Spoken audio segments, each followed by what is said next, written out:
Nabi sallallahu alaihi wasallam bersabda, "Min asyratis sa'at ayyurfa'ul ilmu wa yuqbatul jahlu." Di antara tanda-tanda kiamat, diangkatnya ilmu dan kokohnya kejahilan. Di akhir zaman, seperti zaman kita ini, sebelum datangnya hari kiamat, akan ada hari-hari yang di dalamnya turun dan tersebarnya kejahilan yang disebabkan oleh malasnya manusia dan enggan mereka dari menuntut ilmu agama. Di tengah-tengah kabut kejahilan menyelimuti manusia, tersebarlah berbagai macam pelanggaran, pembunuhan, perzinaan, dan kerakusan terhadap harta. Ini semua diakibatkan oleh hilangnya ilmu agama yang bermanfaat di tengah-tengah manusia. Di zaman kita ini, kejahilan merata di mana-mana, baik di kota maupun di pedalaman. Kejahilan di negeri kita ini tidak hanya mengenai rakyat jelata yang tak berpendidikan agama, bahkan juga mengenai kaum yang berpelajar. Hal ini sebagaimana disabdakan oleh Nabi sallallahu alaihi wasallam. Sesungguhnya Allah tidak mengangkat ilmu dengan sekali mencabutnya dari manusia, akan tetapi Allah mengangkat ilmu dengan mewafatkan para ulama-ulama. Dan apabila Allah tidak menyisakan seorang ulama pun, maka manusia mengangkat orang-orang jahil sebagai pemimpin-pemimpin dalam agama. Orang-orang jahil itu memutuskan perkara berdasarkan kejahilannya. Lantaran itu, ia sesat dan menyesatkan. Alangkah banyaknya pemimpin seperti ini. Mereka diangkat oleh manusia sebagai seorang ulama dan ustaz, padahal ia tidaklah pantas dijadikan panutan. Kalaupun ia berilmu, namun ilmu itu dibuang di belakang punggungnya. Manusia jenis ini banyak bermunculan bagaikan jamur di musim hujan.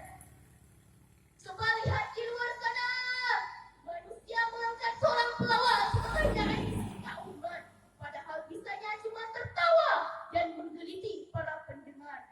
Dari arah lain, mungkin paranormal yang kemudian dicabui oleh manusia karena memiliki ilmu sihir. Sesaat kemudian berubah menjadi dai sejuta umat. Na'udzubillah, umma na'udzubillah. Yang lebih parahnya lagi hadirin, jika dakwah yang ditangani oleh orang-orang jahil yang dihiasi dengan perkara-perkara yang melanggar syariat, seperti dakwah yang dihiasi dengan musik, dengan istilah nada dan dakwah, ini adalah cara dakwah yang keliru karena menyalahi tuntunan Nabi sallallahu alaihi wasallam.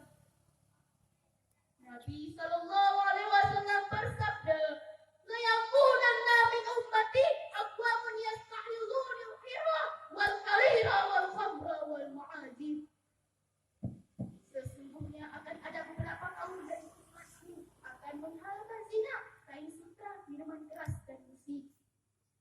Dari pidato singkat yang saya sampaikan dapat disimpulkan bahwa dunia adalah nikmat yang Allah berikan, namun dia dijadikan tujuan hidup dan pusat perhatian.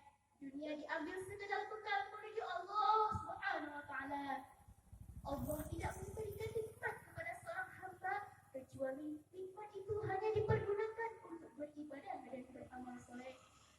Yang kedua, nikmat dunia dengan segala kenikmatannya bukan merupakan tujuan dasar hidup terakhir bagi seorang muslim, akan tetapi sebagai tempat mengambil berkat menuju perjalanan akhir yaitu akhirat. Dari syarahan singkat yang saya sampaikan, cukup sekian yang dapat saya sampaikan. Kurang dan lebih saya minta maaf.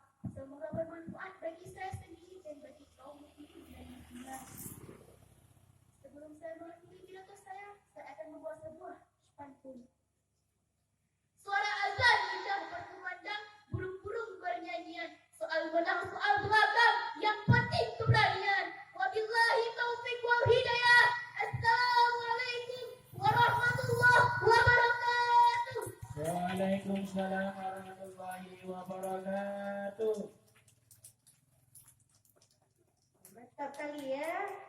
Yang penting berani. Soal menang kalah punya urusan. barisan belakang. Yang nyebut. Betul. Betul semangat. Semangat ah.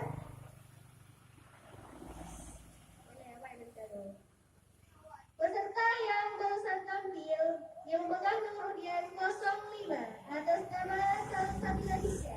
Atas nama Salsabila Nisha. Peserta selanjutnya yang memegang nomor undian 06